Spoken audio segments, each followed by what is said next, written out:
Theruwan Saranai, Namo Buddhaya.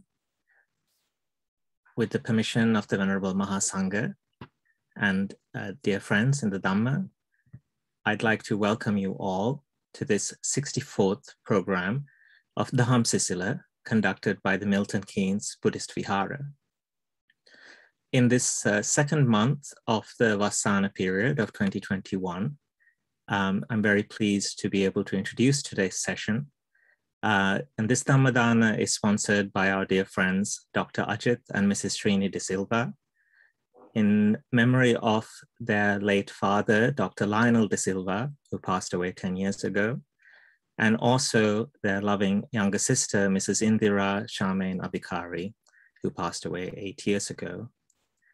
We're very grateful to Dr. Ajit and Mrs. Srini De Silva for sponsoring this Dhammadana event, and which is an important contribution to all our spiritual well-being, but also to the welfare and upkeep of the Vihara and our ability to support the venerable monks.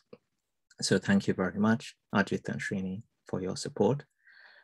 And so just to give a quick overview of this evening's proceedings, in a moment I'll introduce our Venerable Bhantes and then invite them to establish us in the 5 precepts and pay homage to the Buddha, Dhamma, and Sangha, after which there will be a short presentation by Dr. Ajit De Silva about his father, and then the Venerable monks will offer Dhamma sermons in English and Sinhala.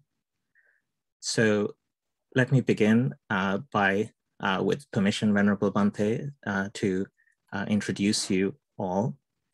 We're joined and we're very grateful and honored to have with us Reverend Dato Dr. Sumanasiri of Malaysia and Singapore, the Most Venerable Pandita Dikvalle Sila Sumana Hamzuro of the Matara Vairukkanala Buduraja Mahavihara, and the Most Venerable Akurala Samita Thero, the head of the Milton Keynes Vihara and the Letchworth Dhammaniketana.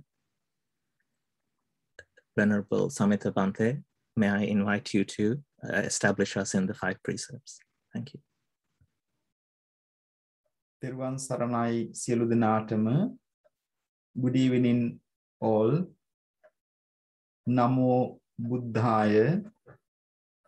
Very warm welcome to our regular Sunday evening Dhammadana, Dhamma blessings, noble sharing, Dhamma gems, gems of the Dhamma of the Blessed One.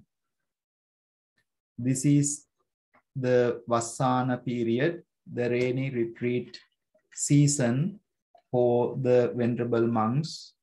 Annually they observe, and this period is regarded as one of the greatest period for engaging ourselves in meritorious deeds. During these 3 months of annual rainy retreat, we take the opportunity to engage ourselves more in Dhamma discussions, Dhamma sermons, meditations, and also puja offering blessings. This is a great opportunity for all of you to gain the Dhamma Dana, which is the highest Dana. If you would like to sponsor any of those programs, please let us know. That would give you the opportunity to gain the highest Dana, highest blessings of Dhamma Dana. Today, Dhamma Dana is being sponsored by Dr. Ajit De Silva, Mrs. Srini De Silva, and the family, Dr. Dinuka, Dr. Mudita, and all their grandchildren, and also the daughter-in-laws and everyone. So today is a very special day for Dr. Ajit De Silva. He is contemplating on his beloved father who passed away 10 years ago on exactly day like today of 5th of September. 10 years back, he would have feel different on a day like this to say goodbye to most beloved and very beautiful, most dedicated and inspirational person in his life. So therefore, this day is still very special for him, as we had the Dana in memory of him yesterday, and he was able to recall how the father was taking him into different countries as part of his traveling for professional contributions, and even been to Cambridge University to study, and how great he always feels towards the beloved father for giving education, values, as well as much needed universal experience by taking him into different parts of the world, and not letting single experience of the Sri Lankan Dhamma culture by providing that noble qualities. So Dr. Ajit De Silva is ever so grateful to his greatest qualities. And we also take the opportunity to think of beloved mother, who is reaching into her 100 years in Sri Lanka. So we are keeping the beloved mother in our blessings, in our memory, wishing her all the strength in the body and the mind, and the blessings of the Buddha Dhamma for the long life and the fulfillment of her aspirations. So in addition to beloved father's 10th year remembrance merit transfer, this ceremony of Dhamma Dana is also dedicated to remember the youngest sister of Dr. Ajit De Silva, Mrs. Indira Adhikari. So we remember her. She passed away in 2013, and we take this opportunity to remember the beloved sister, Mrs. Indira Adhikari, in this noble Dhamma Dana.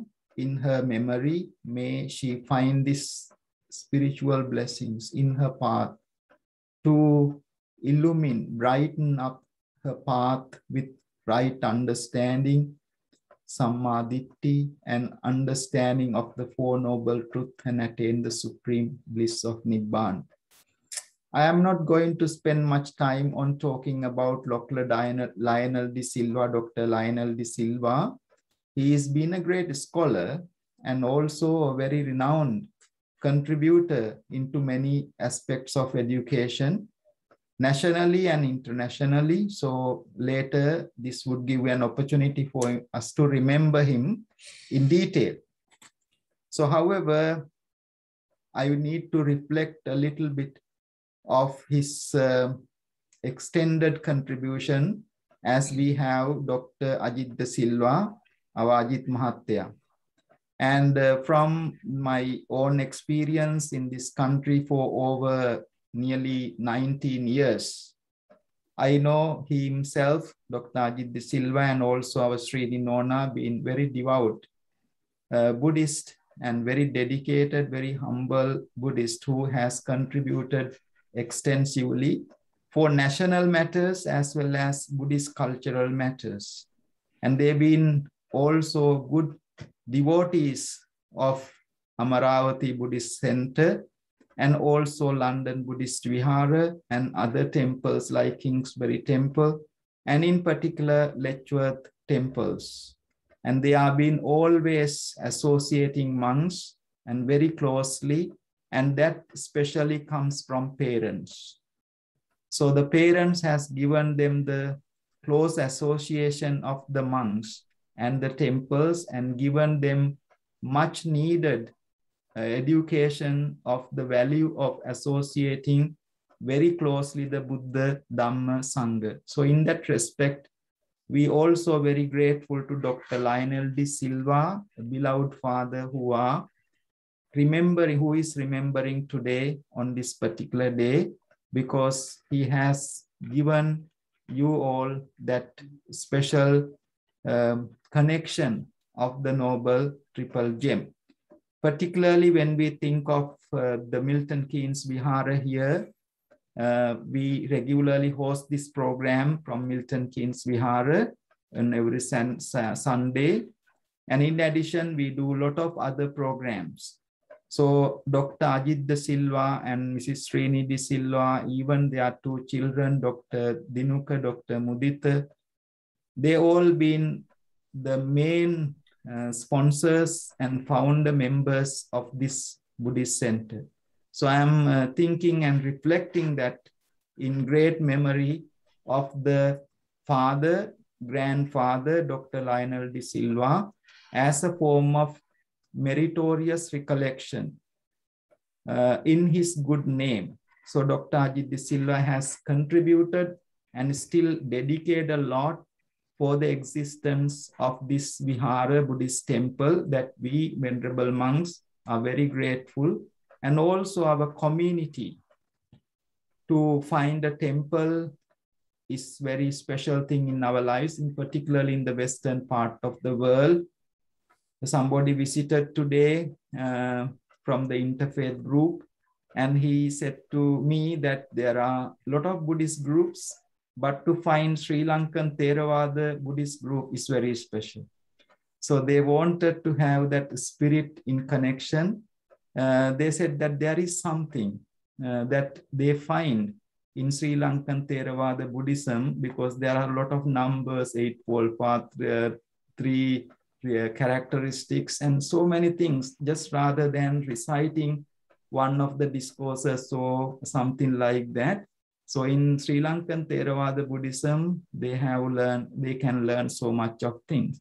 So that rare and also in need necessity of a Buddhist temple was not a dream, but a practical blessing because of Dr. Ajit De Silva and Mrs. Srini De Silva and family. Of course, with the help of everyone of our community. So I am just being very grateful to reflect that noble meritorious activity in his good name, because he works very hard to organize these programs and other things. He is retired, but he still can't find enough time. So because of working hard in the temple. So therefore, all these hard works, may those be with the greatest qualities of the parents and the beloved sister. Now we will start our program with observing the 5 precepts and paying a short homage to the Buddha Dhamma Sangha during this Vassana season. May these blessings be with everyone in the community in Sri Lanka and all around. May all these difficulties be away from everyone. May they find the good health and happiness, protection and progress. After that, our Dr. Ajit De Silva would share a few memories of the loving Father. Then we will start our Dhamma talks, Dhamma sharings. Now, please say Namo Tassa to observe the 5 precepts. Namo Tassa Bhagavato Arahato Samma Sambuddhassa. Namo Tassa Bhagavato Arahato Samma Sambuddhassa. Namo Tassa Bhagavato Arahato Samma Sambuddhassa. Buddhaṃ saranam gacchāmi. Buddhaṃ saranam gacchāmi. Dhammaṃ saranam gacchāmi. Dhammang saranang gacchāmi. Sanghaṃ saranam gacchāmi. Sanghang saranang gacchāmi. Dutiyampi buddhaṃ saranam gacchāmi. Dutiyampi buddhaṃ saranang gacchāmi. Dutiyampi dhammaṃ saranam gacchāmi. Dutiyampi dhammang saranang gacchami. Dutiyampi sanghang saranang gacchami. Dutiyampi sanghang saranang gacchami. Tatiyampi buddhang saranang gacchami. Tatiyampi buddhang saranang gacchami. Tatiyampi dhammang saranang gacchami. Tatiyampi dhammang saranang gacchami. Tatiyampi sanghang saranang gacchami. Tatiyampi sanghang saranang gacchami. Panatipata veramani sikkhapadang samadhiyami. Panatipata veramani sikkhapadang samadhiyami. Adinādana veramani sikkhapadang samadhiyami. Adinādana veramani sikkhapadang samadhiyami. Kāmesu miccācārā veramani sikkhapadang samadhiyami. Kāmesu mecchāchārā veramani sikkhapadang samadhiyami. Musāvādā veramani sikkhapadang samadhiyami.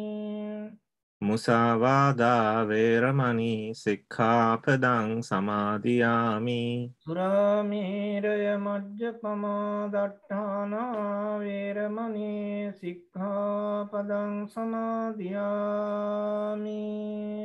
Suramēraya majjapamā daṭṭhānā veramani sikkhapadang samadhiyami. Sadhu. Sadhu, sadhu, sadhu. Sadhu, sadhu, sadhu. Let us take our hearts and minds together, palms together, to pay our homage to the Buddha, Dhamma, Sangha. May the blessings be with you all. Namo tassa bhagavato arahato samma sambuddhassa. Namo tassa Bhagavato arahato samma sambuddhassa. Namo tassa Bhagavato arahato samma sambuddhassa. Iti piso Bhagavā arahang samma sambuddho vijjācarana sampanno sugato lokavidu lokavidu anuttaro purisa dhamma sārati sattā sattā deva deva manussanam buddho bhagavāti buddhaṃ jīvitaṃ yāva nibbānaṃ saranam gacchāmi.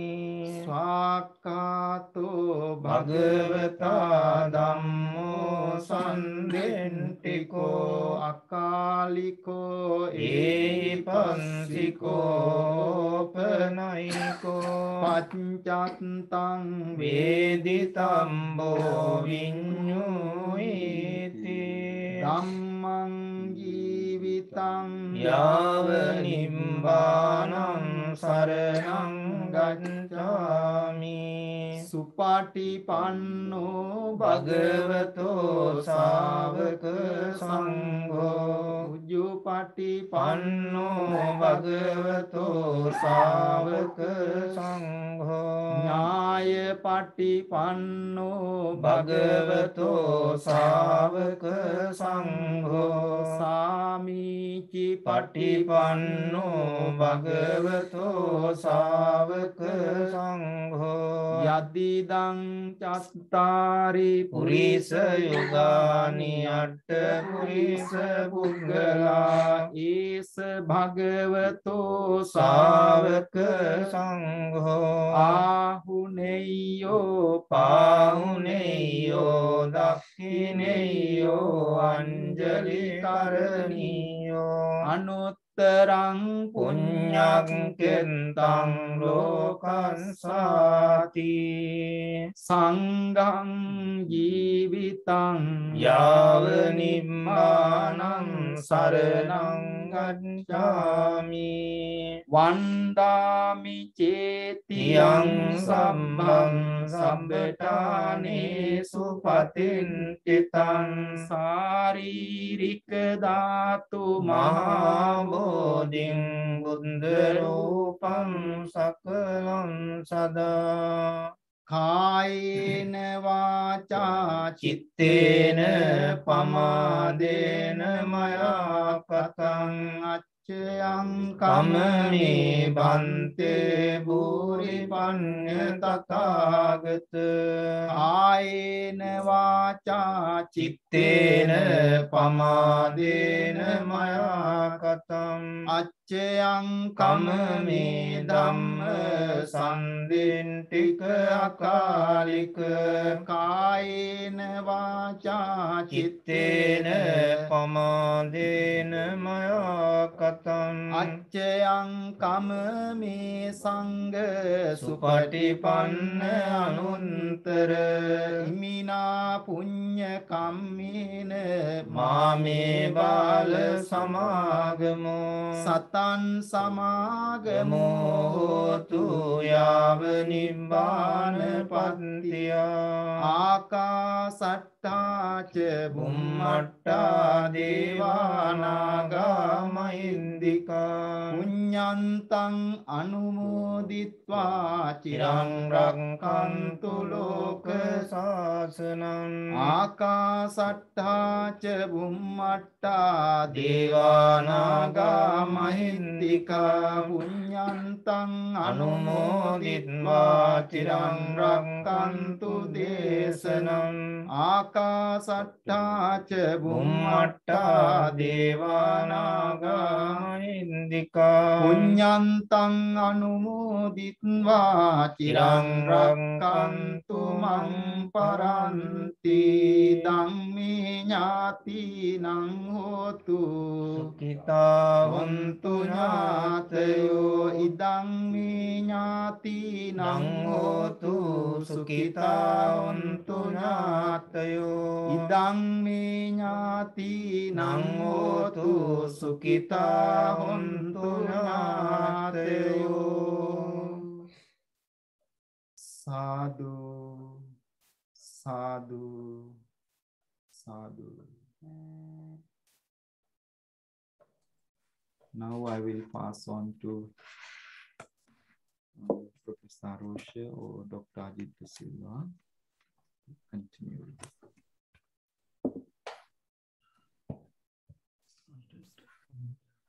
Thank you, Bhante. Yeah, we can see your first slide now. Right, good. Thank you, Arosha, for your help. Yeah, that's thank you, everybody, and permission from the Venerable Bhantes for me to spend 10 minutes just to give a brief description of our father. As Venerable Samita Namdaro said, he has been definitely an inspiration and for all of us, the family, and for all his friends and everyone else that he helped to achieve whatever they wanted in life. He was Lionel Gregory De Silva, born in 1922. So there's 5 of us in the family, myself, Tulika, Rekha, Dishna, and Indira. Sadly, the last name, Indira, passed away 8 years ago. We have, my father has 7, I believe, grandchildren. That's Mudita Dinuka, Don, Sandy, Sam, Asha, and Niveda. So may the blessings and the merit accrued from this Punya Karma hasten his sansaric journey towards the supreme bliss of Nibbana. Sadhu, sadhu, sadhu. So that's our father is taken at a function. So, and this is mother and father. It's a photograph I quite treasure, taken some years ago, and it's a very valuable memory that we have. So my father was the eldest son of Alexander De Silva, Dr. Alexander De Silva of Ambalangoda. He was born in Sri Lanka. And he, unfortunately, my father's mother, my grandmother, passed away when he was very, very young. And they were then brought up with their uncle, who was in Kalutara. So following there, he attended Holy Cross College. And then obviously entered the University of Ceylon to follow a degree in agriculture and veterinary science, following which he was fortunate enough to be appointed as an assistant lecturer, so the teaching staff. And then he married in 1950, and that's also another beautiful photograph I treasure of my parents when they were possibly in their mid-20s or so. So there's 5 of us in the family. And then since after he took his appointment at the university, worked for several years, and in 1957, he was awarded a scholarship by the University of Cambridge to follow postgraduate research. Of course, at that time, it was a very prestigious and a very precious opportunity during the 1950s. So, and at that time, for him to come to England, I believe there were no flights, there were no commercial flights as such. So they boarded a ship, SS Oronce, apparently traveling via the Suez Canal and headed for Southampton, which I believe took some 3 weeks or so. And then after he completed 3 years of his research work, and he was awarded the degree of Doctor of Philosophy. And then they offered him a permanent position. They asked him, why don't you stay here in England with your family? But of course they refused. They, particularly with elderly parents on both sides. And then he returned to Sri Lanka in 1961 and took up a position as a senior lecturer at the University of Ceylon, Peradeniya. And of course, I must have been, I must have been 9 or 10 years old at that time. And then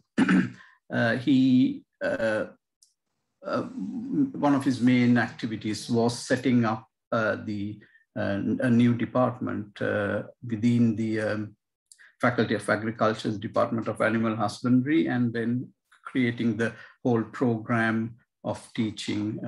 And he was appointed the head of the department at that time. The photograph you're seeing is while he was still at Cambridge with some friends. In 1971, my father was invited to join the Ministry of Education as the Director of Agricultural Education, sorry. So this, during that period, and I remember personally, there was a lot of activity because there were many programs funded by the UNDP involving schools, and as a young, during my holidays, I had the opportunity of joining him in visiting various places, schools throughout the Sri Lanka and some of the agricultural research institutes. I believe that it was in recognition of his effort and hard work that he was then offered a position within the UNESCO in 1972 as a specialist country advisor in agricultural education, first in Ghana and Somalia. And he served the UNESCO, the UN, for 9 years and retired in 1981. And of course, throughout his professional career, he was a very keen Buddhist. He was very keen in his social activities. And he was involved in various numerous cultural and religious activities. So he was an active member of the university group organization that established the Sarasa Visaya, because at the time, I remember, there was no Vihara or Saya. I mean, I'm talking about my days when I was there, that is the 60s. So many of you would not be familiar with the period there. And so they, with a lot of effort and the involvement of the Gatambe Rajamaha Viharya, with my father and several others, liaised with the Nayaka Hamduru, and the Sarsavi Saya was set up, initiated, and came to fruition. He was also very keen in holding, he was in fact, the next point on the PowerPoint is initiating the very first offering of Dana and Pirit at the Faculty of Veterinary Science, where there have never been one before he did this, because the majority of the senior staff were of other faiths, so there was no interest or opportunity to have something. So he initiated the very first Dan and Pirit there. Since then, I believe it has become regular, and also was very actively involved in organizing Dana Pirit at James Pieris Hall, Hall of Residence, where he was the warden. And naturally, the group of people who he worked closely with were the very distinguished Buddhist scholars, such as Professor K. Jayatilaka, Professor W.S. Karunaratne, and Professor N. Jayakram of Pali. You know, because of this, I had the good fortune of meeting and being there by the side of the opportunity to having met these people. The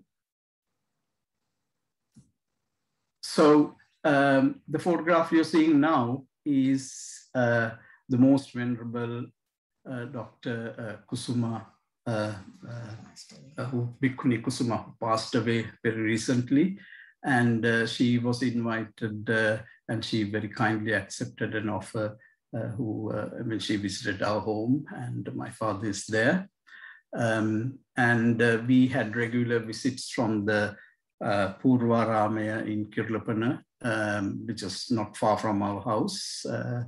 But of course, my father was at that time not in best of health, and he had to be supported quite often.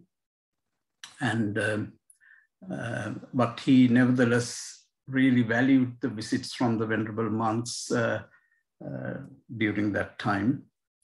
And on a personal and a social level, he was a dedicated and loving father and a loving grandfather. With a warm heart, he was there to help anyone in need, whether they were a relative, an employee, or someone completely unknown. I mean, I can recall so many instances, which I'm not going to go into. Wherever there was an opportunity to support the needy, he took the initiative. These included the donation of equipment to hospitals and the disabled, and caring for the needs and requirements of the staff that he was always responsible for. At a social level, he gained tremendous satisfaction and enjoyment in getting to know people. friends and relatives, and I'm sure a lot of people would vouch for this, friends and relatives would find it hard to refuse his invitations to come home, and as he took it upon himself personally to make everyone at ease and look after them. And so thank you for listening. I've got a few more slides just to show, I think a picture tells a lot more things than the words can, that explain a little bit more about my father and the family life that he was surrounded with. And he was, in his later years, he developed a liking to the Rubik's Cube and learned it all by himself. And in fact, then he put together a small little booklet, which he distributed to local children, schools of local, children of local schools. That's my parents with my younger sister on the left, who passed away, and my wife on the right-hand side. And that's my eldest sister in the middle, Tulika. And the lady in the middle is her daughter, Sandy, who lives in Australia and is on one of her visits to Sri Lanka. My second sister, Rekha, who now lives, I believe she's with us joining today, in close to LA, Westlake Village. And the other two sisters, the one on the far right is my other sister who lives in Toronto, who's also joining with us, and her two daughters, Asha and Niveda. And that's my family with my two sons, Mudita and Dinuka. And they, of course, dearly love their grandparents, because since the age of probably 7, 8, almost every year or every other year, they used to travel to Sri Lanka by themselves. And as children, they were accompanied and spent a lot of, they got very happy memories.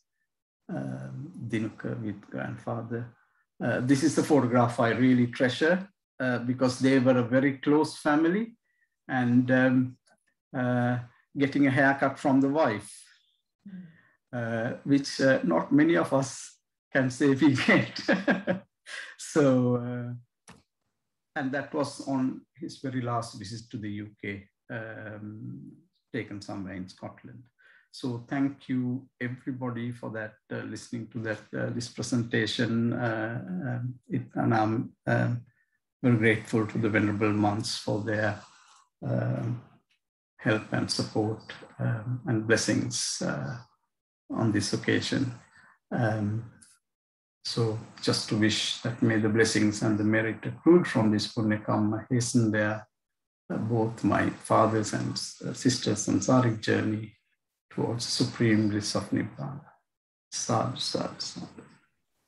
Sadhu, sadhu, sadhu.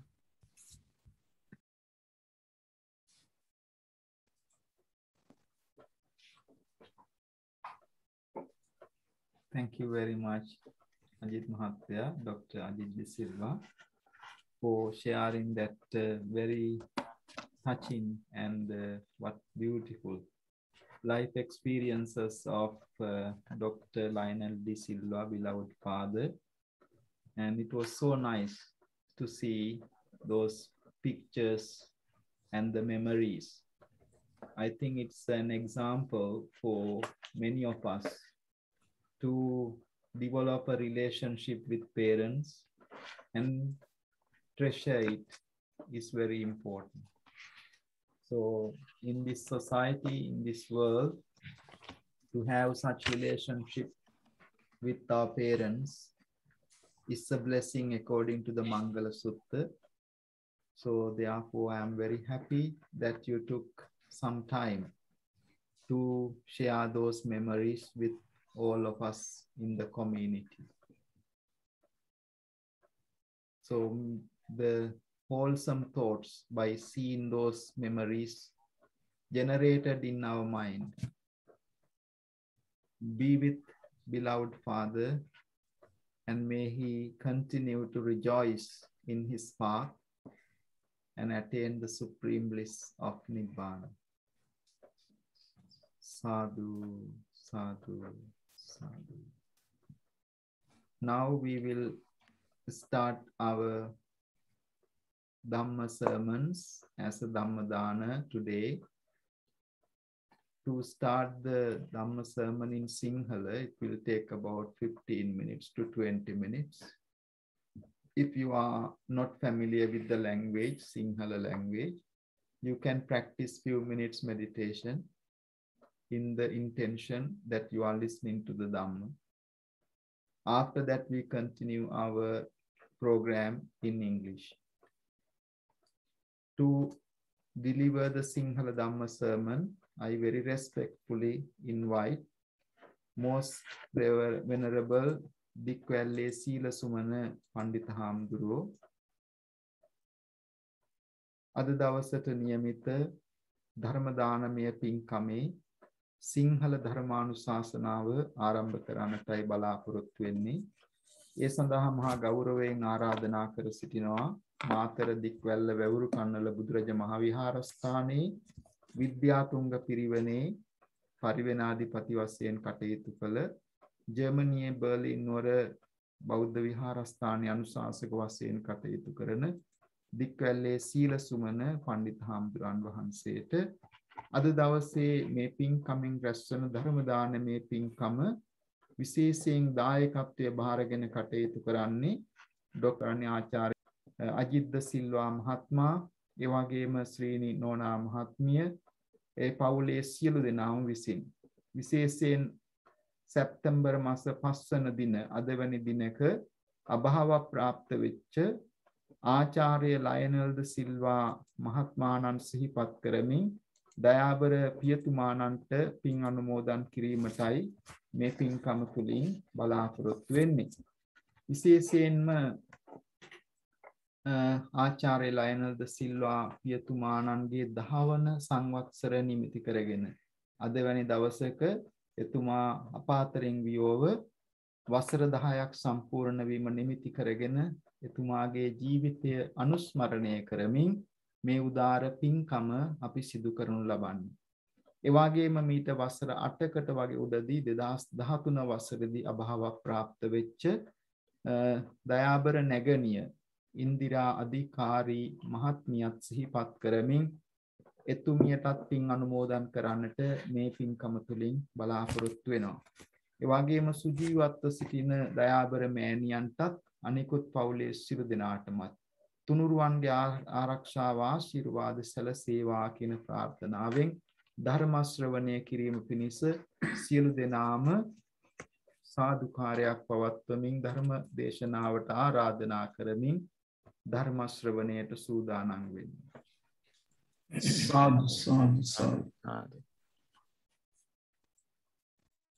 නමෝ තස් භගවතු අරහතෝ සම්මා සම්බුද්දස්ස. ගෞරවනීය ආම්දුරන් වහන්සේ, පින්නතුනි, අද දවසේ නියමිත මාතෘකාව සම්මා සංකප්ප,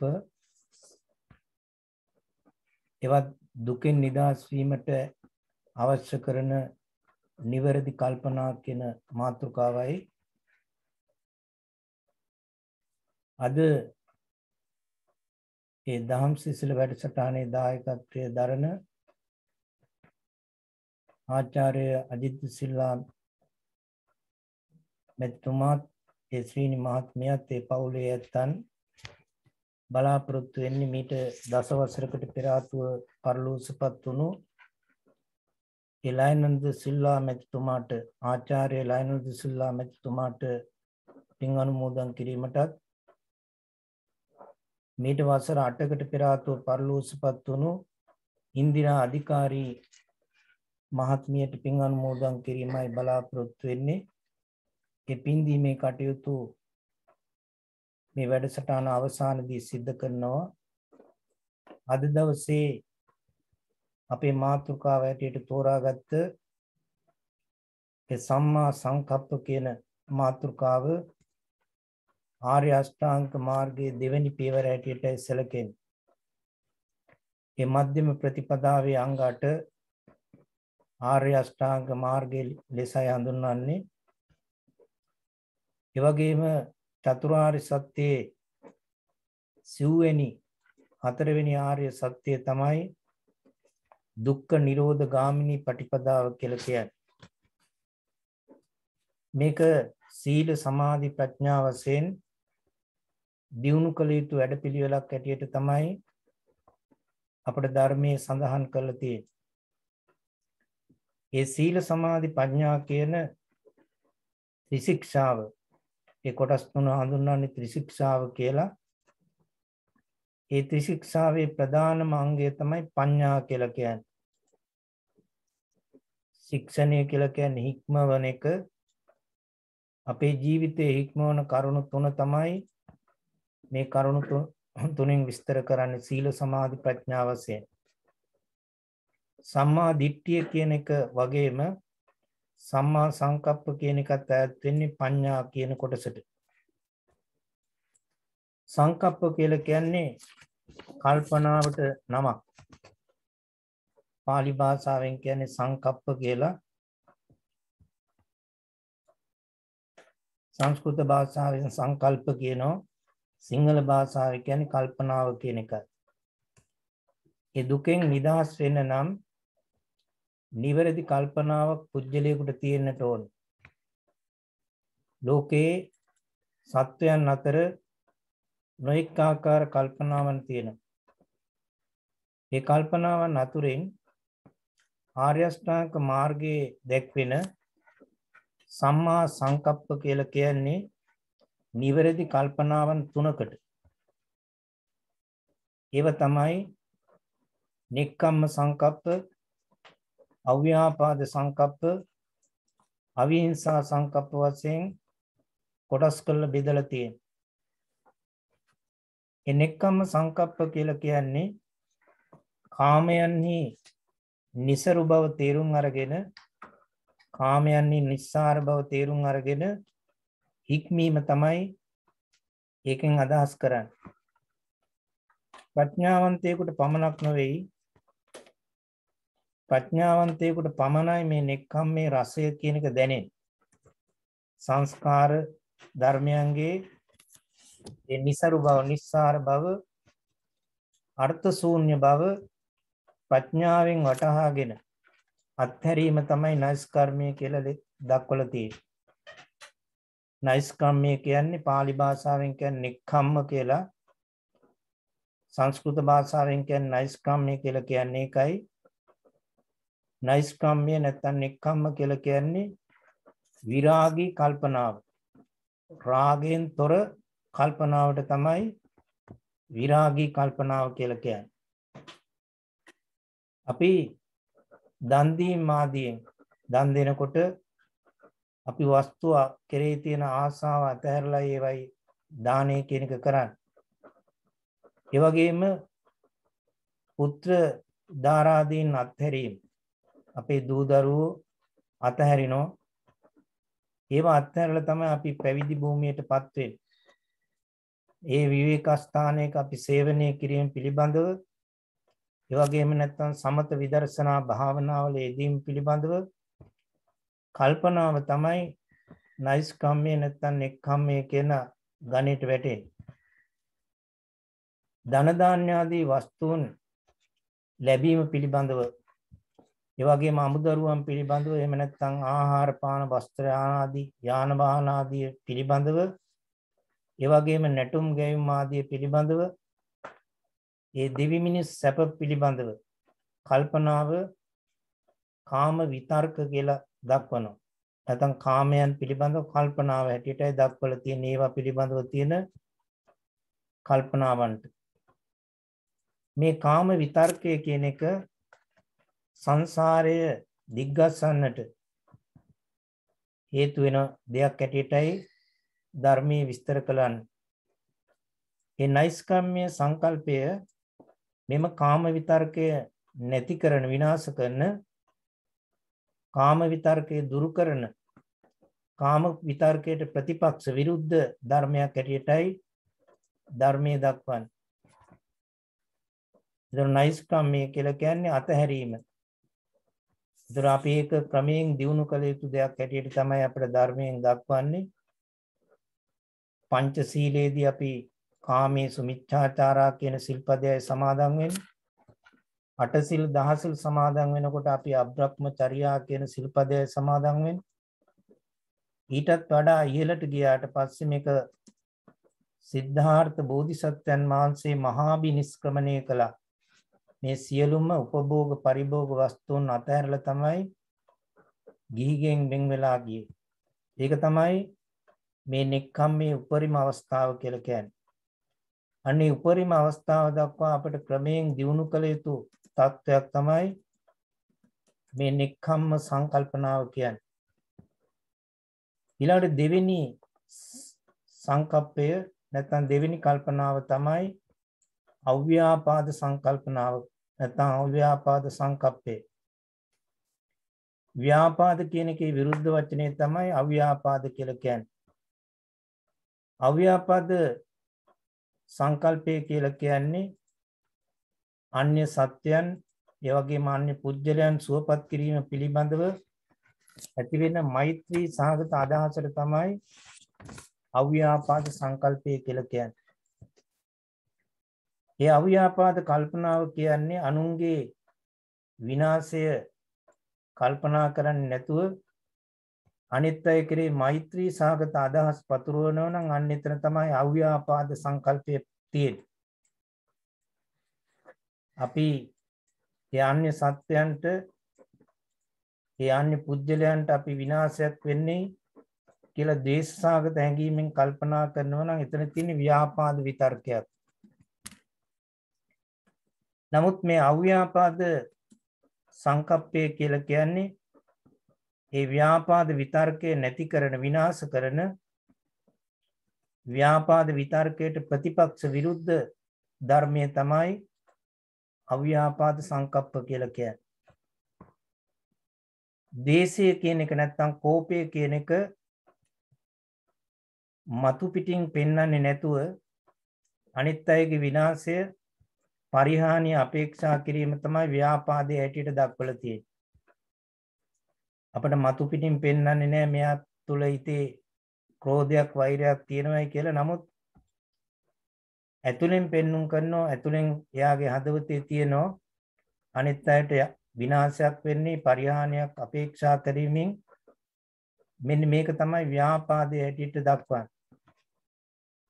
ඒක තමයි විරෝධී බව නැත්නම් අව්‍යාපාදයේ හැටියට ඒකේ විරුද්ධ පැත්ත දක්වලා තියෙන අව්‍යාපාදේ ව්‍යාපාදේ කියන එකේ විරුද්ධ පැත්ත තමයි අව්‍යාපාදේ කියලා කියන්නේ. ඒක තමයි මෛත්‍රී සාගත අදහස කියන දක්වන්නේ. මේ ව්‍යාපාදේ නිසා අන්‍යයන්ටත් විනාශයක් අපේක්ෂා කරනවා. ඒ වගේම මේ මෙත්තා කියන මෛත්‍රී සාගත අදහස නිසා වෙන්නේ අන්‍යයන්ගේ අභිවෘද්ධිය අපේක්ෂා කිරීම අනිත් අයගේ දියුණුව අපේක්ෂා කිරීම තමයි මෛත්‍රියේදී බලාපොරොත්තු වෙන්නේ. ව්‍යාපාදයේදී අනිත් අයගේ විනාශය බලාපොරොත්තු වෙන්නේ. ඒ තෘෂ්ණා මූලික නැත්නම් තණ්හාව මුල් කරගෙන අපේක්ෂාවක් නැතුව අනිත් අයගේ අභිවෘද්ධිය ප්‍රාර්ථනා කළා තමන් කායිකව මානසිකව කැප වෙන්නට ඕන එවැනි අදහසක් දියුණු කරන්නට නම් එහෙම කරනකොට තමන්ටත් ඒ අවස්ථාව නොලැබිලා දුකක් ඇති වෙනවා නම් එතන තියෙන මෛත්‍රී සංකල්පනාව නොවේ තෘෂ්ණා මූලික බලාපොරොත්තුවක්. උදාහරණයක් විදියට අපි සෑම අම්ම කෙනෙක්ම තමන්ගේ දරුවා කෙරෙහි තියෙන මෛත්‍රී සාගත තෘෂ්ණාවක් මෙන්න මෙහෙම පහළ වෙන රාග අපේක්ෂාවන් නිසා තමයි උපාදානය කියන එක මතුවෙන්නේ. උපාදානය කියන්නේ තෘෂ්ණාදී වශයෙන් ග්‍රහණය කර ගැනීම නැත්නම් දැඩිසේ ගැනීම තමයි උපාදානය කියලා කියන්නේ. තමන් බලාපොරොත්තු වෙන දරුවන් කෙරෙහි යහපතක් සිද්ධ නොවීමෙන් මවකට දුකක් ඇති වුණොත් එතන තියෙන තෘෂ්ණා මූලික බලාපොරොත්තුවක්. ඒක මෛත්‍රී මනෝභාවයක් ලෙස හඳුන්වන්නට කොහෙත්ම පුළුවන් කමක් නැහැ. ඒ ව්‍යාපාද සංකල්පය කියන්නේ මෛත්‍රී සාගතව. අව්‍යාපාද සංකල්පය කියලා කියන්නේ මෛත්‍රී සාගතව අනුන් ගැන හිතන දැක්මට. ඒ සිතුවිල්ලට තමයි අව්‍යාපාද සංකල්පය කියලා කියන්නේ. ඊළඟට සම්මා සංකප්පේ තුන්වෙනි අවස්ථාව තමයි අවිහිංසා සංකප්ප කියලා කියන්නේ. අවිහිංසාව කියන එකේ විරුද්ධ වචනේ විහිංසා කියන එකයි. ඒතර අවිහිංසා සංකප්ප කියලා කියන්නේ අන්‍යයන් වෙනත් අය දුකින් මිදවීම නැත්නම් මුදවලා කරුණාසගත කල්පනාවන් ඇති කිරීම තමයි ඇති කර ගැනීම තමයි අවිහිංසා සංකල්පය කියලා කියන්නේ. වෙනත් කෙනෙකුට දුකක් දීම පිළිබඳව කල්පනාව තමයි විහිංසා විතර්කයේ හැටියට දක්වලා තියෙන්නේ. වෙනත් කෙනෙකුට හානියක්, හිංසාවක්, පීඩාවක් වෙයි කියලා හිතනවා නම් ඒ ගැන කල්පනා කරනවා නම් ඒක තමයි විහිංසා විතර්කය කියලා කියන්නේ. ඒතර අවිහිංසා සංකල්පය කියලා කියන්නේ අර විහිංසා විතර්කයේ දුරු කර ගන්නට, ඒක නැති කර ගන්නට, විනාශ කරන්නට මේ විහිංසා විතර්කයට ප්‍රතිපක්ෂව විරුද්ධ ධර්මයක් තමයි අවිහිංසා සංකල්පය කියලා කියන්නේ. ඒතර අන්‍යයන්ට හිංසා පීඩා නොකරන එකේ ආදීනව කල්පනා කිරීම, කරුණාව දැක්වීමේ ආනිසංස කල්පනා කිරීමත් අවිහිංසා සංකල්පයට ඈත් වෙන බව තමයි ධර්මයේ දක්වන්නේ. යමෙක් දුකටපත් වෙලා ඉන්නවා නම් කරුණාවෙන් ඒ දුකින් මුදවා ගැනීමත් අවිහිංසා සංකල්පනාවටයි වැටෙන්නේ. කෙනෙකුගේ දුකේදී ඇලෙන්නේ නැතුව, තම මානසික වික්ෂිප්ත භාවයට පත් වෙන්නේ නැතුව දුකටපත් වෙච්ච පුජ්‍යලයා දුකෙන් මුදවා ගත යුතුයි කියන එක තමයි අපේ ධර්මයෙන් උගන්වන්නේ. බුදුහාමුදුරුවෝ ඒ සියලු සත්වයන්ගේ දුක හමුවේ සැලෙන්නේ නැතුව අන්‍යයන්ගේ දුකට පිහිට වෙච්ච ආකාරය වැදගත් වෙනවා. ඒක අපට ආදර්ශයට ගන්න පුළුවන්. ධර්ම වශයෙන් ගත්තොත් නෛෂ්ක්‍රම්‍ය සංකල්පය ඇතුළු මේ ත්‍රිවිධ වූ මේ සම්‍යක් සංකල්පයන් නැත්නම් මේ සම්මා සංකල්පයන් 52 චෛතසිකයට චෛතසික 52ක් තියෙනවා. ඒ 52 චෛතසිකයන්ට ගෙන් එකක් හැටියට දක්වන්න පුළුවන් මේ විතර්ක චෛතසිකය. ඒ වගේම සමත විදර්ශනා වශයෙන් දැක්වෙන භාවනා සියල්ලම සාමාන්‍යයෙන් කාම විතර්ක ආදී ඒ විතර්ක තුනට විරුද්ධ බව පැහැදිලි. සම්‍යක් සංකල්පය නැත්නම් මේ සම්මා සංකප්පය ඒ මාර්ගාංගයේ වැඩිම සඳහා කළ යුතු දෙය භාවනාවේ යෙදීමයි කියන එක අපට ධර්මයෙන් උගන්වනවා. භාවනාවේ යෙදෙන ඒ යෝගාවචරයේ භාවනා චිත්ත සම්පයුක්තය ඒ විතර්කේ කාම විතර්කේ දුරු කිරීම වශයෙන් නෛෂ්ක්‍රම්‍ය සංකල්පය දක්වලා තියෙනවා. ඒ ව්‍යාපාද විතර්කයට විරුද්ධව අව්‍යාපාද විතර්කය විහිංසා විතර්කයේ දුරු කරන්නට අවිහිංසා සංකල්පය තමයි ධර්මයෙන් උගන්වලා තියෙන්නේ. ඒ වගේම ලෝකේ බහුල වශයෙන් තියෙන්නේ කාම විතර්ක පුජ්‍යලයන්. ඒ පුජ්‍යලයන්ට තියෙන්නේ කාම විතර්ක වැඩිපුර. ඒ ව්‍යාපාද විතර්ක විහිංසා විතර්ක බහුල පුජ්‍යලයන් මද වශයෙන් සිටින බව තමයි ධර්මයේ විස්තර කරලා තියෙන්නේ. කාම විතර්ක බහුල පුජ්‍යලයන් ඒක දුරු කරන්නට නම් මේ නෛෂ්ක්‍රම්‍ය සංකල්පයේ දියුණු කරන්නට ඕනේ කියන එක තමයි විශේෂයෙන්. ඒ සඳහා ඒ අසුභ භාවනාව සිද්ධ කළ යුතු බව තමයි ධර්මයේ උගන්වලා තියෙන්නේ. කාම විතර්කයේ ආදීනව මෙනෙහි කිරීම යහපත්, ඒක යහපත් ප්‍රතිඵල ලබා ගන්නට පුළුවන්කම ලැබෙන. ව්‍යාපාද විතර්කයේ බහුල තැනට එය නැති කර ගන්නට නම් අව්‍යාපාද විතර්කයේ දියුණු කර ගන්නටත් විශේෂයෙන් මෛත්‍රී භාවනාව කිරීමත් ව්‍යාපාදයේ දෝෂයන් මෙනෙහි කිරීමත් යහපත් කියන එක තමයි ධර්මයෙන් අපට කියලා දීලා තියෙන්නේ. ඒ විහිංසා විතර්කය බහුලව තියෙන පුජ්‍යලයාට ඒක නැති කර ගන්නට අවිහිංසා සංකල්පය දියුණු කරන්නටත් විශේෂයෙන් කරුණා භාවනාව කරන්නටත් අනුන්ට දුක් දීමේ ආදීනව මෙනෙහි කිරීමත් යහපත් කියන එක තමයි උගන්වලා තියෙන්නේ. කාම විතර්ක, ව්‍යාපාද විතර්ක, විහිංසා විතර්ක යන මේ තුනටම මේ තුනම හඳුන්වලා තියෙන මිත්‍යා විතර්ක හැටියට. ඒවා පාප විතර්ක වශයෙන් අපට හඳුන්වන්න පුළුවන්. මේ අනුව ආර්ය අෂ්ටාංග මාර්ගයේ දෙවෙනි පියවර හැටියට අපට සම්මා සංකප්පය, ඒ වගේම නෙක්ඛම්ම සංකප්පය, අව්‍යාපාද සංකප්පය, මේ අවිහිංසා සංකප්ප කියන මේ තුනම යහපත් කල්පනාවන් හැටියට සංසාර ගමන කෙටි කර ගන්නට, නිවන් මාර්ගට යොමු වෙන්නට හේතු වෙන කරුණු හැටියටයි දක්වන්න පුළුවන් වා. ඒ කියන සංකල්ප පිළිබඳව ධම්මපදයේ එක් ගාථාවකින් විස්තර කරලා තියෙනවා.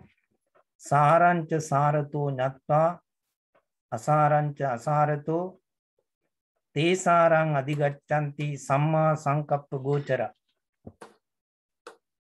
යම් කෙනෙක් යහපත් අදහස් ඇතිව යම් විදියේ සාරවත් දෙයක් සාරවත් කියලා දැනගන්නවා නම්, නිසරු දෙය නිසරු විදියට දැනගන්නවා නම්, ඒ පුජ්‍යලයෝ මාර්ගඵලාදී සාරය ලබා ගන්නට මාර්ගඵලාදී සාරය ලබා ගන්නවා කියන එකයි ඒ ගාථාවෙන් කියවෙන සරල අදහස. එතකොට ආර්ය අෂ්ටාංග මාර්ගයේ සම්මා දිට්ඨියත් ඒවා සම්මා සංකප්පයත් ප්‍රඥාවට ඇතුළත් කළ තියෙන එක්තරා අර්ථයක් ඇතුව මේ කොටස් දෙකෙන්ම ඒ රැකීමට වැඩිවීමට හැකි ධර්මතා දෙයක් නොවේයි. නමුත් අවබෝධ කරගන්නට පමණක් ඇති ධර්මතා දෙකක් ඇටියට තමයි සම්මා දිට්ඨිය සම්මා සංකප්පයත් දක්වන්නේ. ඒ වගේම අපේ හිතේ නැත්නම් මනසේ අභ්‍යන්තරයේ ඇතිවෙන গুপ্ত කොටස් දෙකක් ඇටියට තමයි මේ සම්මා දිට්ඨියත් සම්මා සංකප්පයත් දක්වන්නේ. ඒ බුදුහාමුදුරුවෝ දේශනා කරපු ධර්ම මාර්ගය අනුගමනය කරන්නට නම් අපට නිවැරදි අවබෝධයක්, නිවැරදි ආකල්පයක් තියෙන්නට ඕන. අන්න ඒ නිසා තමයි මේක ප්‍රඥාවට අයත් කළා, අතුලත් කළ මූලික වශයෙන් දක්වන්නේ මේ කොටස් දෙක.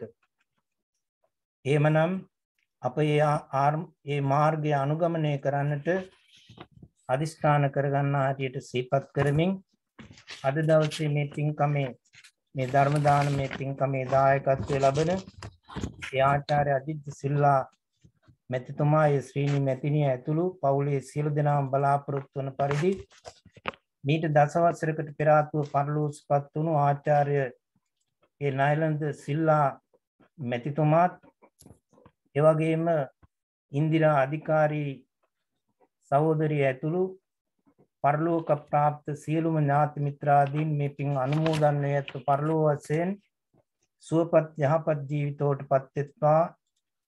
ඒ පරලෝක සපත්තේ පියාණන් සෝහිරිය ඇතුළු පරලෝක සපත් සියලුම ඥාතීන්ටත් සියලුම දෙනාටම සියලු දුක් වලින් නිදහස් උතුම් නිර්වාණ සම්පත්තිය අවබෝධ කර ගැනීමට හේතු වාසනා වේවා කියලා කවුරුත් ප්‍රාර්ථනා කරා.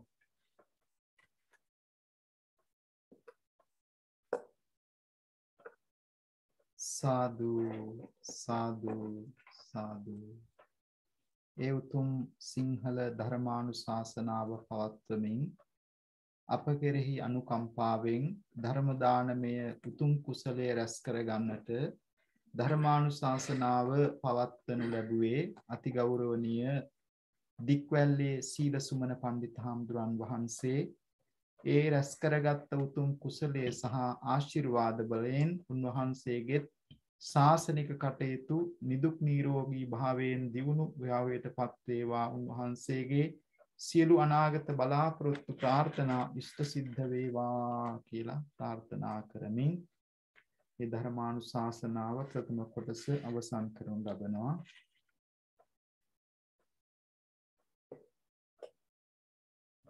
Now we are moving into our English Dhamma sharing, Dhamma Dana. I very respectfully invite Reverend Dr. Dato Sumanasiri Nayaka Thera to make a reflection on today's Dhamma topic. As a form of invitation to this Dhamma Dana, Dhamma sharing in English, to Reverend Dr. Dato Sumanasiri Nayaka Thera of Singapore, Malaysia. Please say sadhu, sadhu, and continue to listen to the Dhamma. Sadhu. Sadhu, sadhu. Sisters and brothers in the Dhamma, today's topic is about Samma Sankappa. We know that Buddhism is the path of wisdom, not the path of rituals. And that is why in the first two steps of the Eightfold Path, you have Samma Ditti and Samma Sankappa. The outlook from other religions and the way the Buddha have looked into the issue was totally different. He says, it is for the wise who can understand only that the Dhamma fits. That doesn't mean the unwise people is of no use. But everybody has to try to make an attempt to become wise, then only you can understand the teachings of the Buddha. Good in the middle, in the beginning, and it is beautiful in the middle, and finally supreme at the end. Good for the past, good for the present, and good for the future. Good for the young, good for the middle-aged, and good for the seniors. So a very balanced kind of equilibrium is seen in the Buddha's way of understanding the Prajna Marga, the way to wisdom. And wisdom is most of the time equated with a deep understanding of what nature is all about. Today, people are fighting for the rights to save the environment. The Buddha implied wisdomization is naturalization. The more we are into nature, we understand ourselves. The more we are against nature, we misunderstand ourselves in consumption, in life, in our thinking patterns, in our breathing patterns, and also when we throw our waste all over the place. So I remember in the 1960s, the Bank Governor of Sri Lanka, H.N.S. Karunatilaka, wrote a wonderful book based on theories that he has read being the governor of a bank on economics. So he was asked by Venerable Madhya Panyasya to write a piece. So he wrote, "This confused society." H.N.S. Karunatilaka was not just a banker, he was a very good Buddhist and a practicing Buddhist, a reading Buddhist. Then you understand more than simply understanding technically. Now, if you take right understanding, it's a very technical way of what you call formatting the word. Because Samma doesn't mean really right. Samma means proper in Pali. Somebody has translated like this about 60, 70 years ago, and everybody technically used it. I'm not here to give new interpretations to the words, but we must also understand that we must not cling to the words without knowing the history of the word, the etymology of the word, and how it is in the Indian languages, especially in Pali, the real meaning to see from the Pali terms. Like say the word Samma Sankappa, the word thought has been given by thinking of Kalpana in Sinhalese. And Sankappa is not Kalpana. Then it should be Sankalpana. You see, or you must say if thought is correct, then Chinta, it has to come, must be Samma Chinta. It's not that. So we have to understand in terms of the cultural background, the etymological background, and also What are the other religions that use this word? So I read from those and I look at this as from an Indic point of view and from an Indian introspection. It is more dynamic than the normal technical term to say that thought or sankalpa is attitude or intention.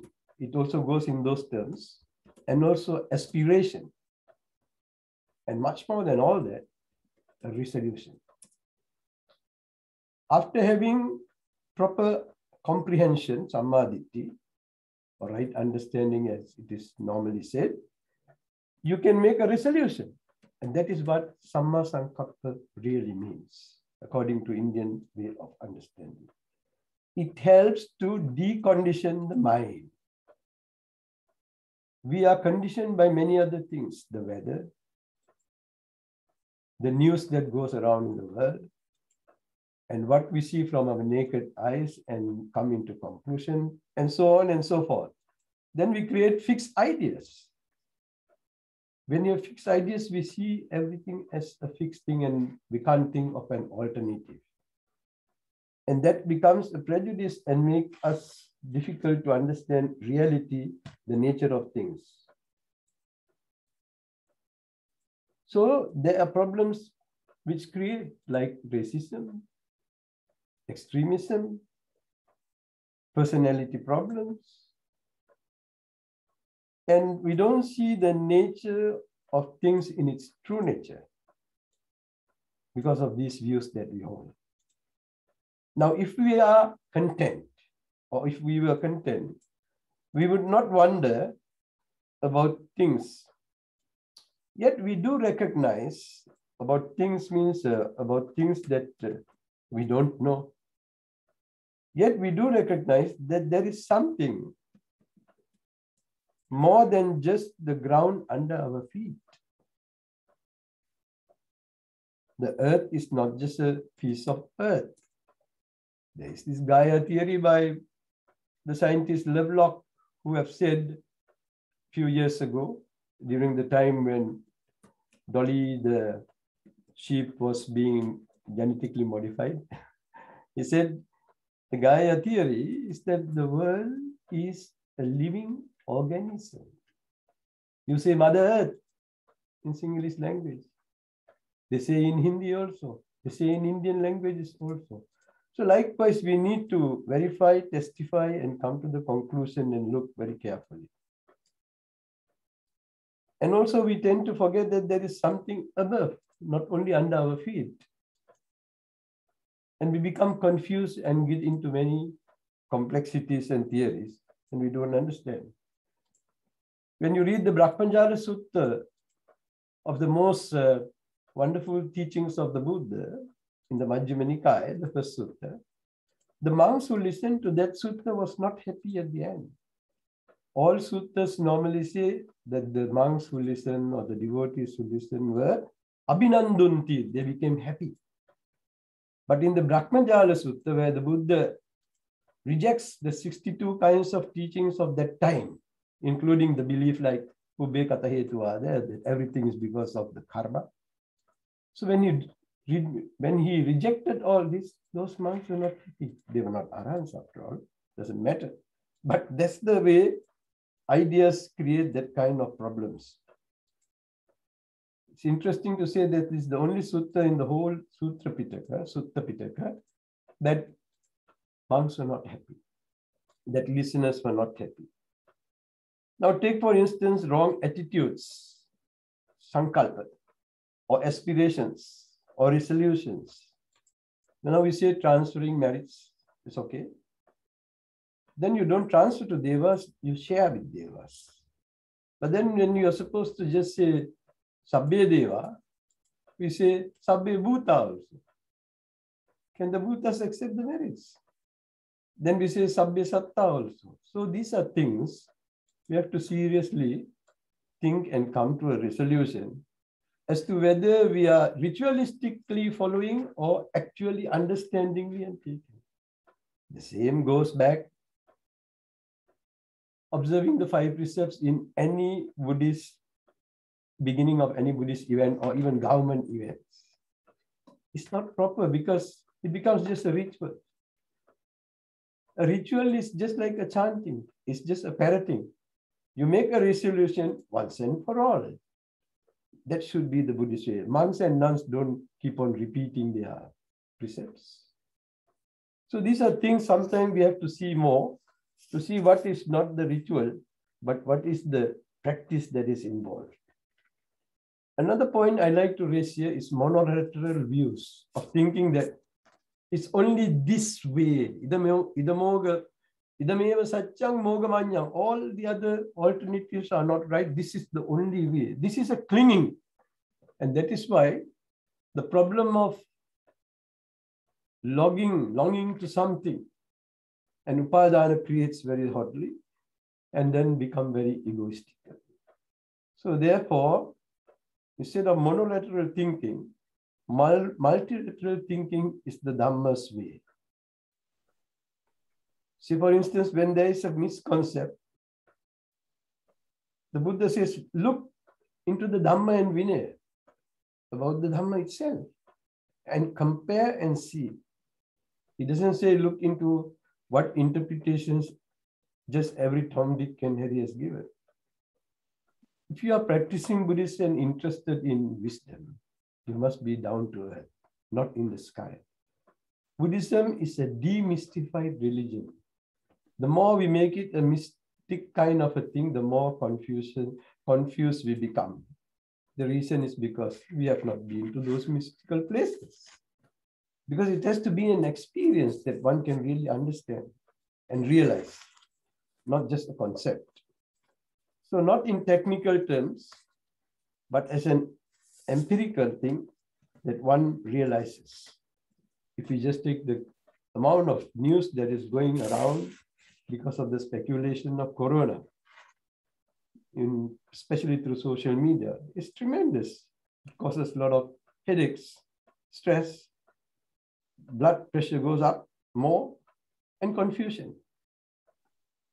So, on the other hand, one needs to keep in balance and understand the nature of life and existence, accept the things as they come, and try to find a resolution, samma sankappa, in order to prove oneself and the others.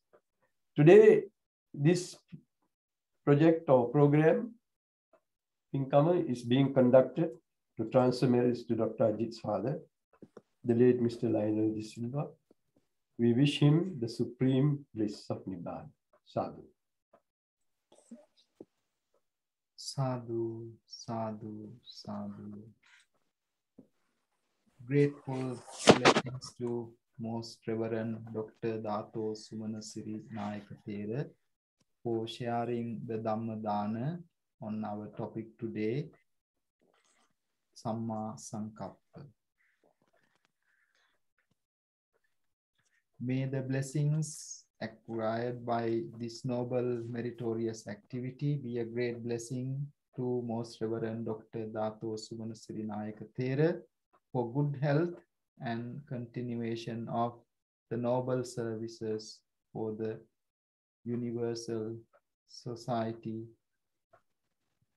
May he find the good health and protection from all around. Sadhu, sadhu, sadhu.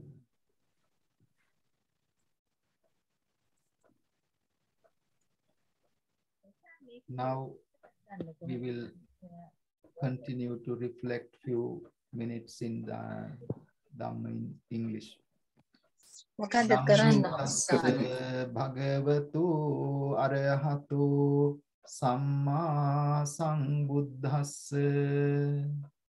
Homage to the Blessed One, supremely enlightened Lord Buddha. Today, our Dhammadana topic is on Samma Sankappa,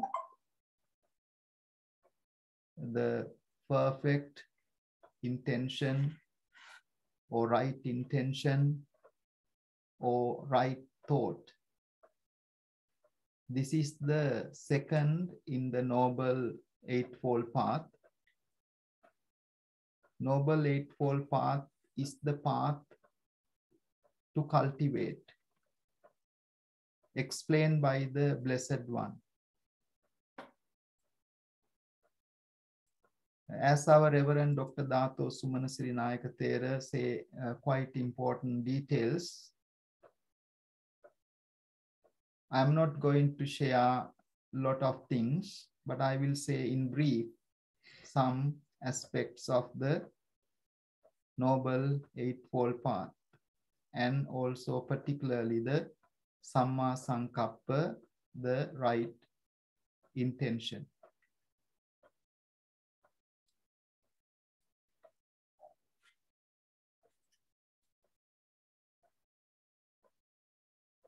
Buddhism is a very practical thing. Everyone deserves to be happy and progress and develop. That is the main purpose of the life. Everyone like to be developed, happy, and have a good life. That can't only be done by rational, logical mind. It needs to have some sort of heartfulness, compassion, loving kindness, and thoughtfulness. In there, what Buddha said is, mind is the forerunner, mind is the master, mind is the great. However, when it comes to the Noble Eightfold Path, which means gradual development of 8 aspects of the path, the path is very important here. The first one, right view, comes. The right view helps our right intention, right thoughts. Based on our understanding, our thoughts are being quite directed. So therefore, right thoughts, right intention comes as the second of the Noble Eightfold Path, not the first. This one explains, so like the Noble Eightfold Path, there are 3 characteristics of this. Those 3 characteristics named as Tata, Avitata, Ananyata. That means, Tata means it is a truth. Avitata means it is not a lie. Ananyata means that is not in another form. In this right intention, right thinking, these 3 particularly in there. So therefore, this right thing, the intention, rather than going into the right or wrong, intention is very important thing in our life. That intention goes into 2 different aspects.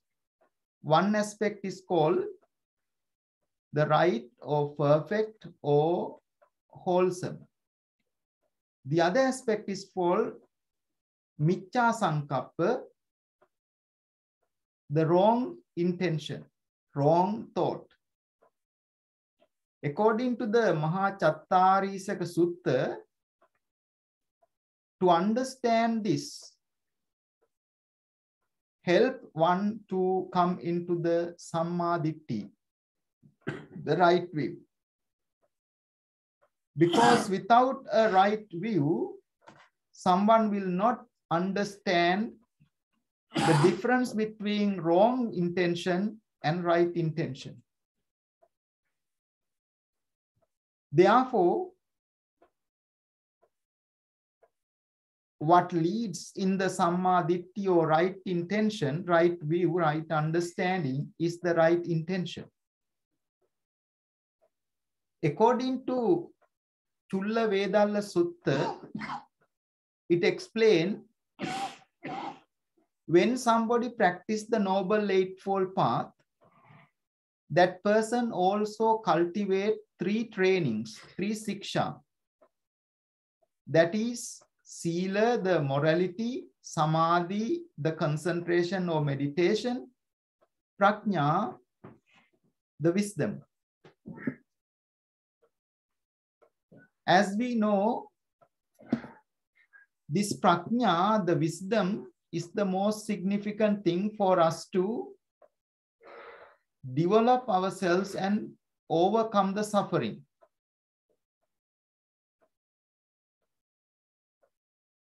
This Sila, the morality or good conduct, it certainly help our everyday life to lead a good way of life. Samadhi, the mental development or meditation, also very important part.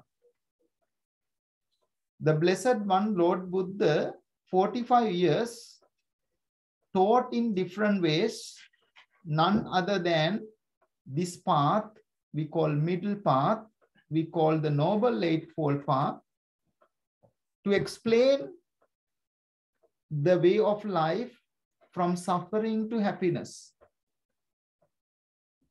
There, this right intention plays a great role. The right intention has 3 aspects. Also, wrong intention, Miccha Sankappa, also has 3 aspects. The right intention, 3 aspects: the intention of renunciation, we call Nekkamma Sankappa; intention of goodwill, we call Avyapada Sankappa; intention of harmlessness, we call Avihinsa Sankappa. Whereas the wrong intention has 3 aspects. Intention governed by the desire, we call Kama Sankappa. The intention governed by ill will, Vyapada Sankappa. The intention governed by harmfulness, Vihinsa Sankappa. So particularly in this, without this, nobody can practically even have a successful life in this life, neither liberation or overcome of suffering. In this renunciation, also harmlessness and goodwill can be explained in 3 words called Attharima, Maitriya and Karuna, which means letting go and loving kindness and compassion. So the wrong intention leads into desire, we call sensual pleasures, kamachanda, ill will, and harmfulness. Such life, if there is someone having that wrong intention, they are developing ignorance, not wisdom. Their life always developing akusal, unwholesome activities. As a result, that person experiences the suffering and continues the samsara, the long death and birth cycle. Whereas the opposite cycle, those who develop the 3 main characteristics of right intention, one is renunciation, second is goodwill, third one is harmlessness. They are developing a different section called wisdom, free from suffering, wholesome activities, kusal, and also put an end to the samsara and attain the supreme bliss of Nibbana.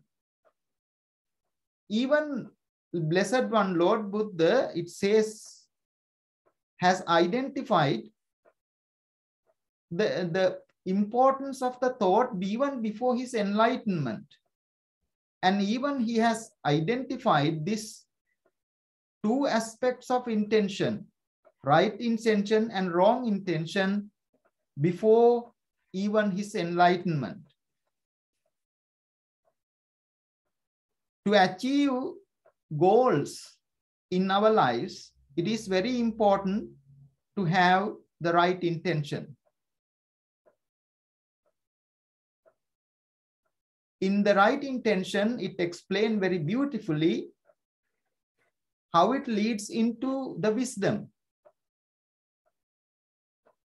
So wisdom can be developed, cultivated in the Noble Eightfold Path. First two, right view, right understanding, and also right intention, right thought.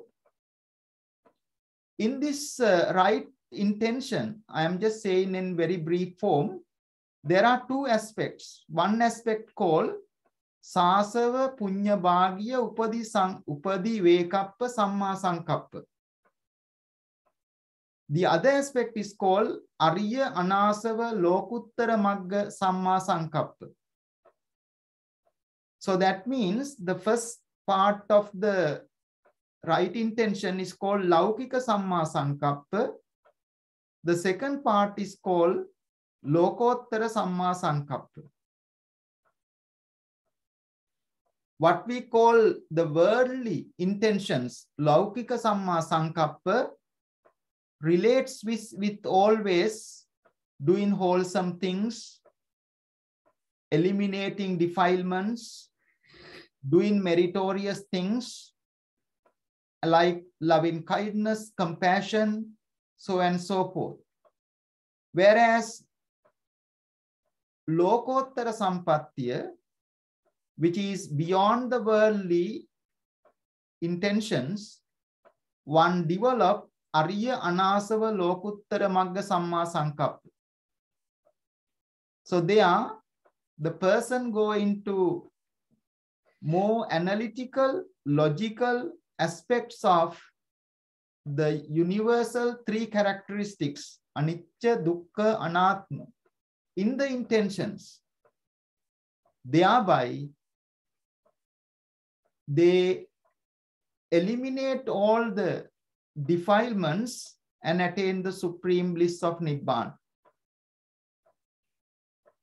Normally, the worldly intentions, Lokottara Samma Sankappa, is very helpful, and Buddha says that is where one should first establish in, helps for this Nekkhamma Sankappa, which means to let go, which means to practice generosity, eliminate the greed, establish oneself in charity.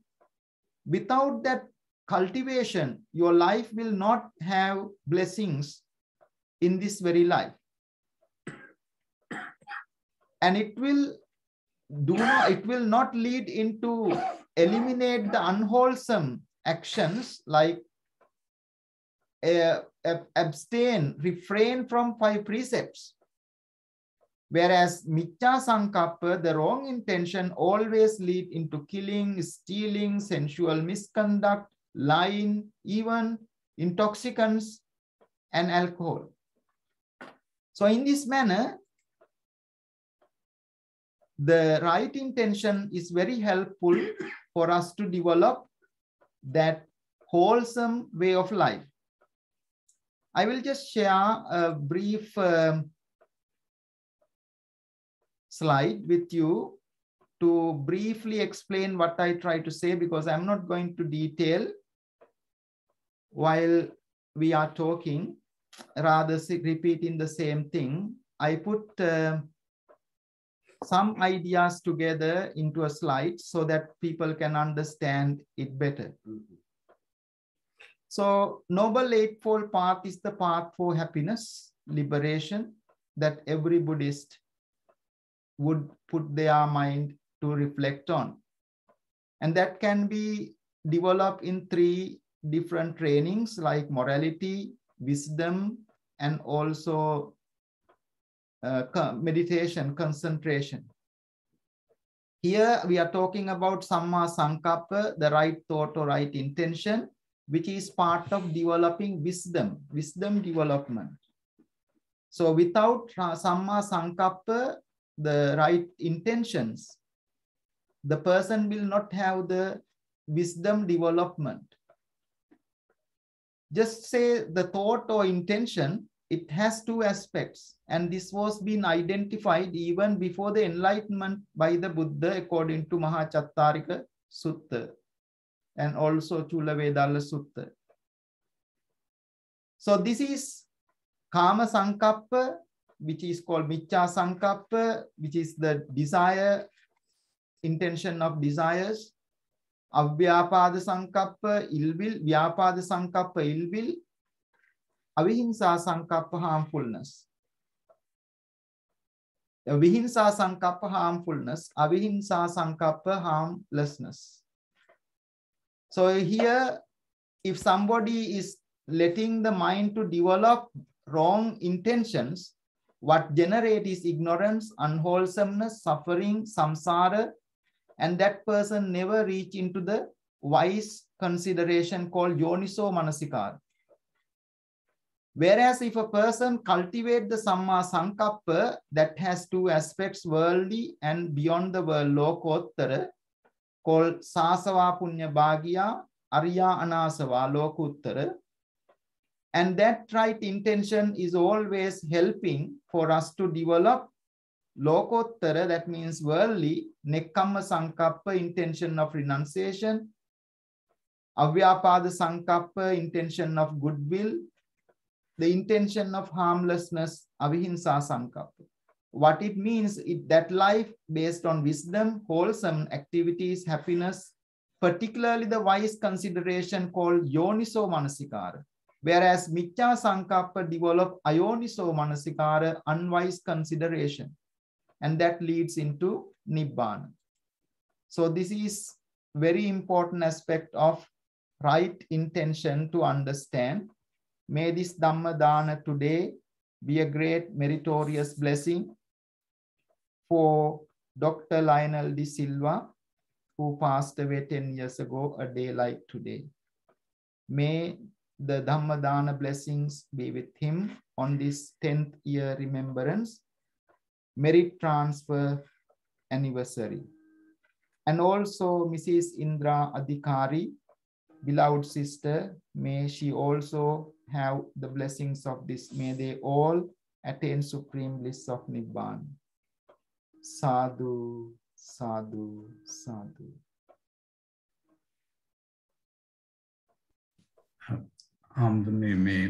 මේ වෙලාවදී ප්‍රශ්න එහෙම වුණ හරි තියන්න කියලා මම අහන්නම්. නමුත් so I would like to thank you everybody. So it is time for asking any questions or clarifications. It is a deep subject, but it is an essential part of the Dhamma, as Bhantes were explaining. The second step on the Noble Eightfold Path. So please, if you have any queries, please forward them either via chat or please unmute yourself and ask. I know time is passing, but I think we can manage a question or two if you have any. Good evening, Teruan Sarnai. Teruan Sarnai, Rovini. Dr. Rovini, please go ahead. Yeah, thank you very much for the very valuable discussion. Usually in our teachings and in Dhamma Sakaccha Deshana, usually we talk about Sila Samadhi Prajna, not other way around. We would not stuff, really say about Prajna, Samadhi, Sila. So it is very important, the aspects of the right view and the right intentions need to be cultivated first to achieve other things. So I just want to ask from our Venerable Swamin Vansas that what is the reason that is Sila Samadhi Prajna? Always that I have heard in the Dharma Sakaccha, we always talk about Sila Samadhi Prajna, but not other way around. So is it something you want to say something about it, or is it just something me who was being confused about this? No need to be confused. Everything depends on the other thing. Simple as that. So you will understand what is called Paticcasamuppada. This belongs on, this thing depends on the other thing. This world depends on Nirvana. Nirvana depends on this world. So Sila Samadhi Panya or Panya Samadhi Sila, it's not a difference. Buddhism is not a regimented army structural thing. All structures are to be destroyed. That is what is called Nibbana. It is the deconstruction of defilements and ideas and ideologies. When we are fixed, as I said, that fixed opinion thing I mentioned, when you're fixed with it, you think there is only one way to preach the Dhamma. The Buddha preached the same Four Noble Truths for 45 years to different people in different ways. And it is not always eightfold path. There's also tenfold path in the sutta itself, different sutta. So we must not be regimented. We must not be fixed in our thinking from our normal worldly education, because the Dhamma is an informal way of looking at things. Follow the wind, see how the waters flow. As simple as that, very profoundly said in Zen Buddhism. That is the answer. In addition to that, Buddha has mentioned in the Chulla Vedalla Sutta, by cultivating the Noble Eightfold Path, one can develop the three trainings called three Siksha: morality, meditation, and wisdom. However, this one is being mentioned in the commentary by the Buddha Ghosa, Venerable Buddha Ghosa, in the Visuddhimagga, Path of Purification, book of Visuddhimagga. He put this as in this order: morality, meditation, and wisdom, Sila, Samadhi, Prajna. My personal understanding,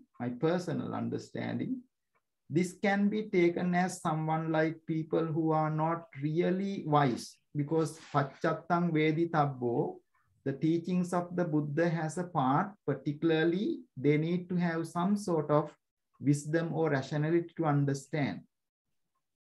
So those who are wise, they can take this in Prajna, Sila, Samadhi, which means wisdom comes first, if they have some sort of basic understanding or some wisdom. Whereas the people are kind of not that educated, they need the first Sila to establish.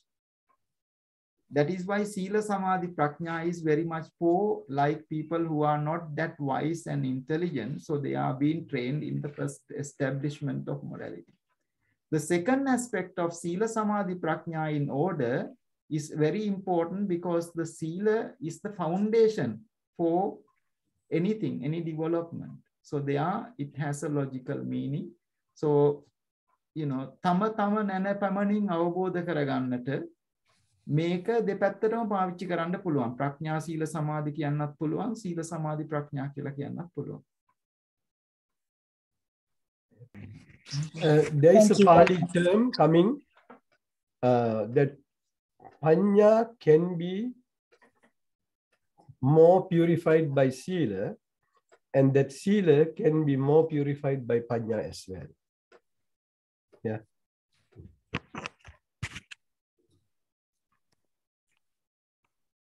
Thank you, the Mayor, for that beautiful, wonderful explanation. Dr. Rovini, are you happy with that, or do you want to ask anything further? Thank you very much. It's very kind of you. Thank you. Thank you. So that has been a very fruitful and important point that Dr. Rovini brought, which of course relates to overall practice of Buddhism. So thank you very much for asking that. And ඕනෑම විදිහට ප්‍රශ්න අහවට කමක් නැහැ මේ වෙලාවේ. If anyone else has a question, please indicate any more clarifications. Otherwise, we will go towards finishing the program and do the Anumodana, because as you well know, we are running the programs every 2 weeks now. So next week is our Daham Pasala, and the following week will be the Daham Sisila program again. Hamdurne Himanang Danta Ben Prasna and Hamagi up Himanang Anumodana. Yeah. තෙරුවන් සරණයි සියලු දෙනාටම. අද දවසේ මේ උතුම් ධර්ම දානමය පින්කම රැස් කරගත්ත කුසල සම්භාරය මීට දස වසරකට උඩදී අභාව ප්‍රාප්ත ආචාර්ය ලයනල් ද සිල්වා මැතිතුමන්ට, ඒ වගේම ඉන්ද්‍රා අධිකාරී මහත්මියට අනුමෝදන් වේවා. ඒ දෙපළ ප්‍රධාන විශේෂයෙන් අජිත් මහත්මයාත් ශ්‍රීනිනෝන ඇතුළු ඒ පවුලේ සියලු දෙනා නමින් මිය පරලොව ගියා වූ සියලු දෙනාටමත්, දායාබර මව් දෙමව්පියන් ඥාතීන් සියලු දෙනාටමත් අනුමෝදන් වේවා. රියයිගේ සසර ගමන සුවපත් වේවා කියලා අපි ප්‍රාර්ථනා කරනවා. ඒ වගේම මේ උතුම් ධර්ම දානමය පිනෙන් රැස් කරගත්ත කුසලයේ අද දවසේ සහභාගී වන මේ අනුශාසනාව ධර්මානුශාසනාව ශ්‍රවණය කරන සියලු දෙනාගේම සංසාර ජීවිත ගමන සුවපත් භාවයට යයිගේ නමින් මිය පරලොව ගිය සියලු දෙනාටම පුණ්‍යානුමෝදනා පිණිස වේවා කියන ප්‍රාර්ථනාව ඇති කරගෙන අපි හැම දිනාම පින් අනුමෝදන් කරමු. ප්‍රථමයෙන් සියලු දෙවියන් මේ පින් අනුමෝදන් වේවා. දෙවියන් සතුටු සිත් ඇත්තෝ බවට පත් වේවා. මේ වස්සාන කාලයේ සිදු කරන ධර්ම දාන පින්කම් වල ආශිර්වාදය අනුමෝදන් වන දෙවියන්ගේ ආශිර්වාදය විශේෂයෙන් සුජීවත්ව සිටින දයාබර මෑණියන් 99 වියේ පසු වෙන දයාබර මෑණියන් තව මම හිතන්නේ මාස කිහිපයකින් 100 වෙනි වර්ෂයට සම්පූර්ණ වෙන දයාබර මෑණියන්ට නිදුක් නිරෝගී භාවය ආරක්ෂාව සැලසේවා. චිරජීවනයේ සැලසේවා. ඒ වගේම අද දවසේ පින්කමේ දායකත්වය අරන් කටයුතු කරන අජිත් මහත්මයා ශ්‍රීනිනෝන ඇතුළු පවුලේ සෑම දෙනාටමත් පින්කමට සම්බන්ධ වන සියලු දෙනාටමත් විශේෂයෙන්ම ගෞරවනීය ස්වාමින් වහන්සේලාටත් දෙවියන්ගේ ආරක්ෂාව ආශිර්වාද සැලසේවා. සියලු දෙනාටම නිදුක් නිරෝගී භාවය සැලසේවා. දෙවියෝද පතන බෝධියකින් අමා මහ නිවනින් සැනසෙත්වා කියන අදහස් ඇති කරගෙන අපි පින් අනුමෝදන් කරමු. ආකාසට්ඨා ච බුම්මට්ඨා දේවා නාග මහිද්దికා පුඤ්ඤන්තං අනුමෝදිත්වා චිරන් රක්ඛන්තු ලෝක සාසනං. ආකාසට්ඨා ච බුම්මට්ඨා දේවා නාග මහිද්దికා පුඤ්ඤන්තං අනුමෝදිත්වා චිරන් රක්ඛන්තු දේශනං. ආකාසට්ඨා ච බුම්මට්ඨා දේවා නාග මහිද්దికා පුඤ්ඤන්තං අනුමෝදිත්වා චිරන් රක්ඛන්තු මං පරන්ති. ඉදං මේ ඥාතිනං හෝතු සුඛිතා හොන්තු ඥාතයෝ. ඉදං මේ ඥාතිනං හෝතු සුඛිතා හොන්තු ඥාතයෝ. ඉදං මේ ඥාතිනං හෝතු සුඛිතා හොන්තු ඥාතයෝ. වැඳ ගන්න ආශිර්වාද කරන්න. Please keep the palms together to get the final blessings. අභිවාදන සීලිස්ස නිච්ඡං වද්ධාපචායිනෝ චත්තාරෝ ධම්මා වණ්ඩන්ති ආයුවන්නෝ සුඛං බලං. ආයුරාෝග්‍ය සම්පatti සග්ග සම්පatti මේවච අතෝ නිබ්බාන සම්පatti මිනාතේ සමිජ්ජතු. සාදු සාදු සාදු. අප වෙනුවෙන් ඉමහත් දයාවෙන් කරුණාවෙන් එම ධර්ම දේශනාව පවත්වපු සහභාගී වෙච්ච ස්වාමීන් වහන්සේලා නමටම නිදුක් නිරෝගී චිරජීවනය ලැබේවා කියලා ප්‍රාර්ථනා කරනවා. ඒ වගේම so for everybody else who has been very kind to join us and participate in the program, We wish you all the very best by the blessings of the Noble Triple Gem. So if you would like to join us in 2 weeks' time, same place, same link. So thank you and goodbye. Yes, forgive me, we had to completely forgotten one item. Please say together, Okasa Vandhami Bhante Maya Katang Punyang Samina Anumuditabbang Okasa Dwaraktena Katang Sabbang Achayang Kamatami Bhante Okasa Kamami Bhante Dutiyampi Okasa Kamami Bhante Tatiyampi Okasa Kamami Bhante.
Sadhu, sadhu, sadhu.